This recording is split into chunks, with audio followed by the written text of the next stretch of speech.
कापिड सवाल दुरूद पाक शायद हमारा कबूल नहीं हुआ वो इसलिए कि 3-4 साल थी हम पढ़ रहे हैं दुरूद पाक लेकिन कोई मुशाहिदा वगैरह नहीं मिला तो शायद इस वजह से नहीं मिला कि हम उठते बैठते चलते फिरते सोते जागते पढ़ते थे और साथ में टीवी भी चल रही होती थी तो दुरूद पाक पढ़ता रहे शायद इस वजह से दुरूद पाक का फैज़ नहीं मिल रहा दुरूद पाक पढ़ने में कोई तलफ़्फ़ुज़ में गलती हुई है।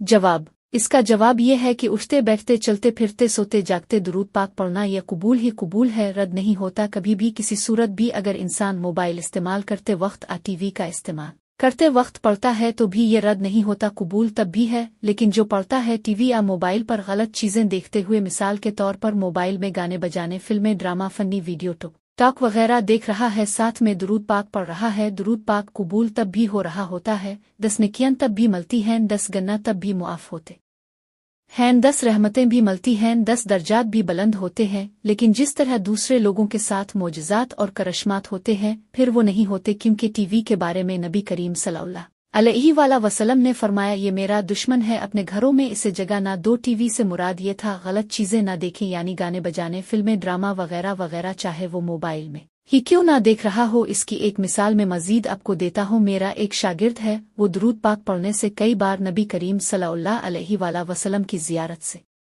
भी मुशर्रफ हो चुका था, लेकिन इसने बदकिस्मती से मोबाइल लिया और उस पे गाने बजाने, फिल्में, ड्रामा वगैरह देखने शुरू कर दिए। इसका फिर रिजल्ट ये निकला कि नबी करीम सल्लल्लाहु अलैहि वसल्लम की ज़ियारत वगैरह होना बंद हो गई। जो कुछ वो देख रहा था, रूहानी ख्वाब वगैरह, वो भी सब कुछ ख़त्म हो गया। खैर फिर इसने मुझे बताया कि मेरे साथ ये क्या हो गया, तो मैंने बताया कि सिंपल जवाब है इसका, आप मोबाइल को बेचो और दुरूद पाक पढ़ो तो ये सब कुछ ठीक हो जाएगा। इसने ऐसा ही किया तो इसे फिर दुरूद पाक से मोजज़ात, करश्मात, रूहानी ख्वाब और नबी करीम सल्लल्लाहु अलैहि वसल्लम ज़ियारतें होना शुरू हो गई। यानी आप उठते बैठते चलते फिरते सोते जागते पढ़ें, कोई मसला नहीं, कबूल ही कबूल है। बस मोबाइल पे टीवी पे गाने बजाने, फिल्में, ड्रामा, फनी वीडियो, टॉक, इससे परहेज करें। बाकी जो आपने कहा कि शायद दुरूद पाक पढ़ने में कोई गलती हुई हो, ऐसा कोई मसला नहीं होता। एक शख्स दुरूद जो पढ़ने में थोड़ी सी गलती कर रहा था, लेकिन नबी करीम सल्लल्लाहु अलैहि वसल्लम की याद में, मोहब्बत में पढ़ रहा था, तकवा के साथ, तो वो नबी करीम सल्लल्लाहु अलैहि वसल्लम की ज़ियारत से कई बार मुशर्रफ भी हो रहा था